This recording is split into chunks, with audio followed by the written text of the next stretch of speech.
Au nom du Père et du Fils et du Saint-Esprit, ainsi soit-il. Eh bien, chers frères, ce que vous venez d'entendre, c'est l'histoire d'un patron qui embauche des ouvriers et qui leur donne leur salaire. Quelque chose d'assez banal, en somme. Mais au fil de la lecture, de quoi s'agit-il? De justice, de miséricorde? C'est plutôt de la miséricorde qu'il s'agit.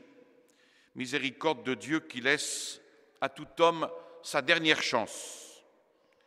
Certains ouvriers ont été appelés de bon matin, d'autres à la tombée du jour, et ils reçoivent tous un denier.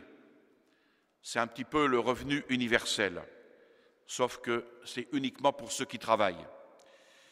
Telle est la miséricorde de Dieu.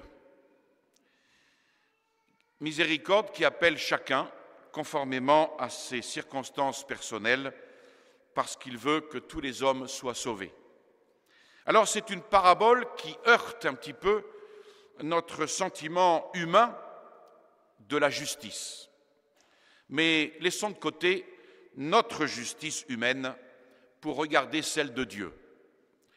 Déjà, le frère aîné de l'enfant prodigue avait protesté contre son père, image de Dieu bon et miséricordieux, parce que le fils prodigue n'avait fait aucun effort pour entrer en paradis. Le fils aîné a mis du temps, mais il a fini par comprendre qu'il n'y avait là aucune injustice, mais simplement un ordre différent de notre ordre humain. Et de même, les ouvriers de la 11e heure n'ont pas travaillé beaucoup pour leur conversion. Ils ont gaspillé beaucoup de leur vie, sans aucun souci d'aimer Dieu, mais au fond de leur cœur, une petite flamme brillait, le désir de rejoindre Dieu malgré tout. Et la miséricorde de Dieu a fait le reste. Cette parabole s'adresse bien directement à nous. Quels sont en effet les chrétiens qui peuvent se flatter de ne s'être jamais éloignés de Dieu? Il y en a, certes, mais s'ils leur prenaient envie d'en tirer gloire pour eux, ne ressembleraient-ils pas aux pharisiens de l'Évangile qui dit au Seigneur « Mon Dieu, merci de ce que je ne suis pas comme le reste des hommes ».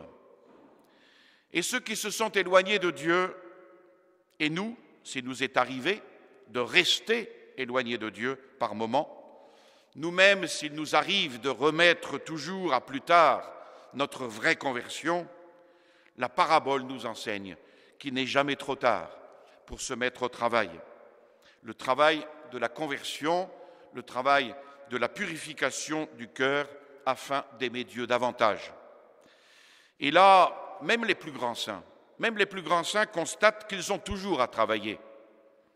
Pour Dieu, le temps ne compte pas et tout homme peut reconquérir son passé. La force de la miséricorde de Dieu et la force de l'amour que l'on aura pour Dieu peut transformer une âme en un éclair. Alors, sans être injuste envers personne, puisque finalement tous les ouvriers entrent en paradis, Dieu manifeste ainsi, une fois de plus, son infinie miséricorde. La Sainte Écriture, dans les Lamentations de Jérémie, enseigne qu'il est bon pour l'homme de commencer à aimer Dieu dès l'enfance. Mais ceux qui ne l'ont pas fait, qui arrivent à 80 ou 90 ans, sans rien que l'angoisse au cœur, eh bien, que dit notre parabole à ces hommes-là? Elle dit qu'à tout homme vivant, Dieu accorde jusqu'au bout la grâce des derniers moments. Elle dit qu'il n'est jamais trop tard pour aimer Dieu. Et même, ce qui paraît absolument inouï et extraordinaire, qu'il n'est jamais trop tard pour rattraper le temps perdu. Ce temps qui a été gaspillé au lieu d'être employé à aimer Dieu. Et si dans la vie humaine, le temps gaspillé est perdu à jamais, dans la vie chrétienne, par la grâce de Dieu, le temps perdu se rattrape. Tout dépend de l'intensité de notre amour, tout dépend des derniers moments. Et ce qui illustre cela, ce qui illustre notre parabole, c'est le bon larron. Le bon larron qui entre avec Jésus au paradis. Mais c'est aussi Saint Jean. Et on pourrait, en parallèle avec cette parabole, méditer les 2 dernières paroles de Jésus mourant, celle qu'il adresse au larron pénitent et celle qui, du haut de la croix, descend au cœur du disciple bien-aimé, Saint Jean. On a là les ouvriers de la première et de la dernière heure. Et ces 2 paroles représentent bien 2 surabondances de grâce, bien différentes l'une de l'autre. L'une triomphe, éclatant de la miséricorde sur la justice, et l'autre un mélange, une harmonie incomparable de justice et de miséricorde. Saint Paul a osé proclamer, là où le péché abonde, la grâce surabonde. Et c'est très précisément l'histoire du bon larron ou de l'ouvrier de la dernière heure. L'histoire de Saint Jean, elle est de toute pureté et d'ardeur. Le bon larron est l'un des plus misérables, l'un de ceux qui se sont éloignés le plus des portes du paradis. Il a connu les fuites criminelles. Et saint Luc nous raconte la merveilleuse histoire de la conversion du larron, de son orientation vers le paradis, où il sera avec Jésus, et déjà de sa rentrée dans le seul paradis terrestre qui nous soit encore possible, celui de la prière parfaite. Et de cette prière parfaite, tout ici-bas peut devenir le paradis. Même l'horrible croix, dès qu'on sait accepter sa rigoureuse justice derrière laquelle se lève l'aurore de la miséricorde. À ce voleur de grand chemin, devenu, comme on l'a si bien dit, voleur de paradis, le Saint-Esprit explique tout au fond de son cœur. Il éclaire les seuls objets qui puissent encore frapper ses yeux, déjà à demi voilés par les ténèbres prochaines. C'est le crucifié divin dont il comprend la leçon. Enfin, peut-être, écrit saint Ambroise, peut-être commença-t-il par blasphémer, mais il fut tout à coup converti. Le blasphème, dans son cœur et sur ses lèvres, fait place à la prière. Et chez cet être si pauvrement, si terriblement humain, la carrière de grâce ne dure qu'un instant. Mais dans cet instant sublime, il n'y a pas seulement place pour la contemplation du divin crucifié, il y a place aussi pour la surabondance de cette contemplation en apostolat. Dès qu'il est converti, il veut convertir. Non seulement il regarde Jésus, roi, centre de tout son royaume, centre de tous les crucifiés et de toutes les croix, mais son regard va plus loin, jusqu'à l'autre larron. Ainsi que Paul, sur le chemin de Damas, le persécuteur, Paul, le blasphémateur, se transforme en apôtre.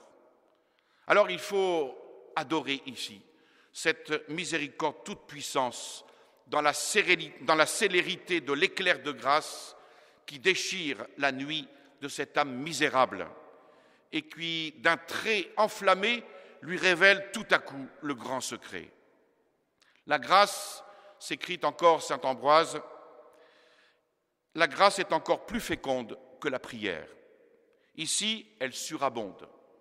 Le Seigneur toujours accorde plus encore qu'on ne lui demande. Et le larron lui demande seulement de se souvenir de lui dans son royaume. Et l'exaucement est immédiat.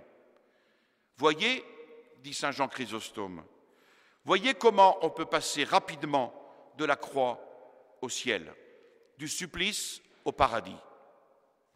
Alors cette parabole heurte, encore une fois, notre sentiment trop humain de la justice, parce que nous avons une idée un peu légaliste, pharisaïque même.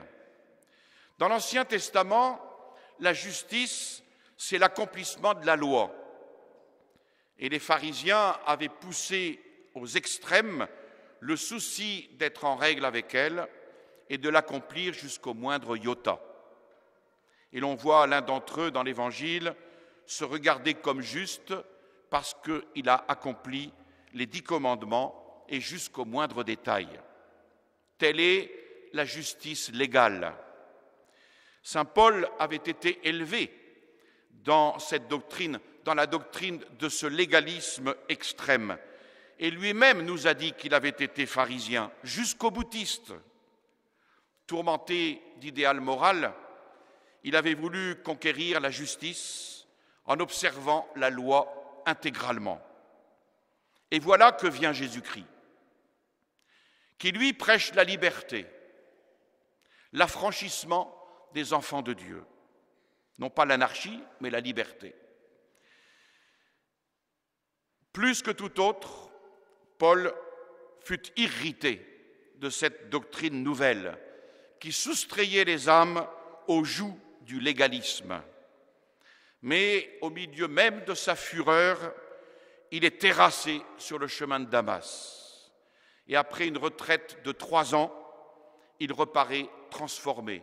Et il enseigne la justice qui nous est donnée gratuitement par la grâce. Quel changement! Paul, autrefois pharisien, en arrive à dire qu'aucun précepte moral ou légal ne peut par lui-même rendre juste celui qui l'observe. Ce qui nous rend juste, c'est, après être mort avec Jésus-Christ, mort pour nous, de ressusciter en lui à une vie nouvelle. Alors, vivons du Christ ressuscité et nous serons inspirés dans les démarches sur le bien à accomplir. Ainsi, saint Paul, qui avait été emprisonné dans le carcan de la loi, qui s'y était lui-même emprisonné à fond pour être plus juste que les plus justes des pharisiens, substitue la justice de notre Seigneur à notre justice. Alors si nous voulons être justes, il faut regarder le Christ en tant qu'il est notre justice et nous saurons comment nous devons vivre. Si donc tout ce qui est contenu dans la loi de l'Église, loi de Dieu même, si tout ce qui est contenu dans ces lois n'est pas vivifié par l'Esprit de notre Seigneur, cela ne nous rend pas justes et ne nous met pas en règle avec Dieu. Il y a parmi les chrétiens des tempéraments qui observent exactement la loi, qui quelquefois prennent plaisir même à observer chez autrui les infractions de la loi. Ils s'imaginent être justes quand tout est observé.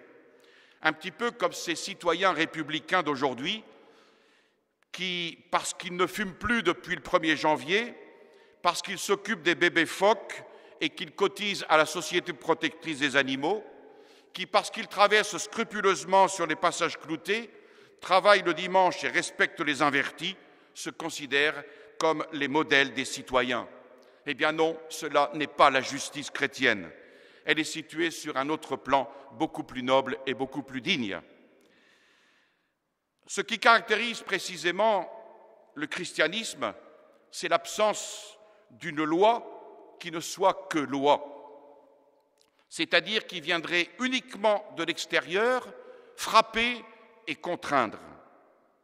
Le juif est un serviteur qui tremble sous la loi d'un maître. Le chrétien, lui, par la grâce, possède la liberté glorieuse des enfants de Dieu. Et cependant, la véritable justice, qui est gratuitement conférée par la foi, s'est trouvée dans les anciens justes avant la loi. Et c'est ce que saint Paul oppose aux Juifs de son temps en invoquant l'exemple d'Abraham pour leur montrer que l'homme est justifié par la foi à l'exclusion des œuvres de la loi. Abraham pratiquait la loi d'honnêteté naturelle qu'il avait dans son cœur. Dieu lui dit « Abraham, ne crains point, ta récompense sera très grande. » Abraham répondit « Je n'ai besoin de rien, je n'ai pas d'enfant et le fils de mon serviteur sera mon héritier. » Alors Dieu, l'ayant conduit dehors, lui dit « Lève ton regard vers le ciel et compte les étoiles si tu peux. Telle sera ta postérité. Je te ferai le père d'un grand peuple. » Abraham ne considéra pas son grand âge, ni le fait que Sarah était vieille. Il crut à Dieu et cela lui fut réputé à justice. Croire en Dieu fut donc pour Abraham l'équivalent de toutes les justices des Juifs qui ont vécu sous la loi. C'est donc qu'il y a entre Dieu et l'homme d'autres rapports que ceux de l'obéissance servile à la loi, à sa loi. Ce sont ceux de la foi confiante qui se donne tout entière à Dieu. Ce n'est plus la justice légale fondée sur les observances, mais la justice fondée sur la foi, c'est-à-dire sur l'absence d'hésitation quand Dieu parle et quand il se montre. Dieu a parlé, on croit à sa parole et on y adhère tout entier par l'intelligence, par la volonté, par l'amour. Voilà l'annonce de la justice chrétienne. Quand donc nous faisons par la foi de la mort du Christ notre mort, nous sommes rachetés avec lui et c'est avec lui que nous ressuscitons ensuite à une vie nouvelle. La résurrection nous sauve et nous justifie plus que toutes les lois. Nous n'avons qu'à donner notre confiance, toute notre confiance et toute notre foi au Christ Jésus en lui disant « Seigneur Jésus-Christ, mort pour mes péchés, j'adhère à vous, vous êtes ma loi, ma justice. » Voilà la nouvelle loi qui est fondée sur la foi et sur la charité. Ou plutôt, ne parlons plus de loi, nous n'avons plus d'autre loi que la grâce qui nous justifie. Dieu nous donne son Fils pour nous sauver et nous, voyant que le Sauveur est ressuscité pour vivre une vie tout en Dieu, à son image, à son exemple, nous embrassons une vie nouvelle, nous adhérons à sa vie de ressuscité. Et nous ne pouvons plus avoir d'autre loi que celle-là. Ressuscités avec Jésus-Christ, nous ne pouvons plus vivre au péché, nous vivons pour Dieu. Et tout ce qui est en haut, eh bien désormais, nous le cherchons, nous nous éloignons, nous nous détachons des choses de la terre. Si vous êtes ressuscités avec le Christ, dit saint Paul aux Corinthiens, recherchez les choses d'en haut, où le Christ demeure, assis à la droite de Dieu. Aimez les choses d'en haut et non celles de la terre, car vous êtes morts et notre vie est cachée avec le Christ en Dieu. L'effort personnel pour pratiquer les vertus n'est sans doute pas exclu, mais il entre dans un effort plus élevé, tout divin, pour vivre la vie de Jésus-Christ ressuscité.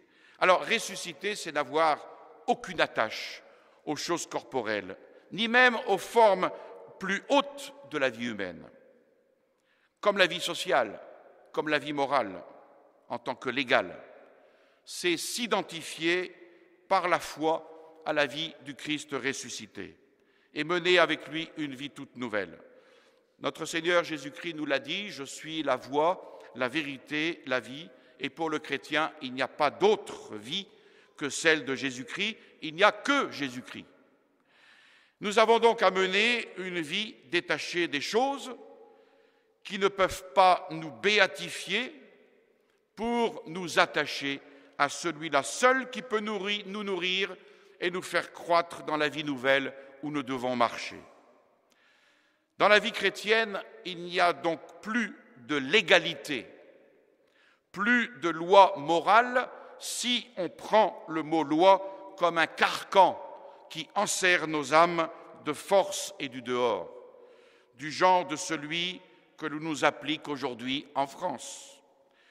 Mais attention, cela ne veut pas dire du tout que toute loi soit supprimée et que les supérieurs n'aient pas le droit d'imposer les obédiences, mais cela veut dire seulement que la loi à laquelle on ne se soumet pas par avance dans un esprit de résurrection est un poids qui nous accable sans nous sauver. C'est ce qu'on a vu à des époques de décadence, où les lois ecclésiastiques n'étaient plus que des étaux pour beaucoup de chrétiens. Si tant de défections se sont produites au moment de la Révolution française, par exemple, c'est parce que beaucoup d'âmes, retenues de force par la loi civile, avaient perdu l'esprit de la vie chrétienne. La même chose pour le Concile Vatican II et ses suites, à tel point qu'on a même fait, à tort évidemment, de l'obéissance une vertu supérieure à la foi et qui a fait tomber dans le panneau du modernisme d'innombrables âmes. Alors il faut bien comprendre combien il est important d'avoir le cœur en haut et au-dessus de toutes les observances, de vivre avec le Christ ressuscité. C'est cela qui nous justifie et c'est cela qui nous met le mieux à l'abri des défaillances. Et c'est aussi cela qui nous fait accepter une loi plus exigeante que celle de l'Ancien Testament, en y mettant l'esprit par lequel nous aimons notre Seigneur ressuscité. L'esprit qui vivifie la lettre. On n'enlève rien, on n'enlève pas une seule virgule au décalogue, on n'enlève pas une seule virgule aux lois de l'Église, aux observances religieuses. Tout cela doit être gardé, mais avec l'esprit de résurrection qui seul vivifie. Le Christ qui est notre rédemption est donc aussi notre justice. Que manque-t-il à la justice du Christ ? Rien. Mais il faut qu'elle descende dans notre vie. Nous demeurons soumis à toutes les obligations de la loi, mais le Christ nous a donné l'esprit, un esprit qui délivre, qui fait accomplir la loi par amour dans une mesure surabondante, ainsi soit-il. Au nom du Père et du Fils et du Saint-Esprit, ainsi soit-il.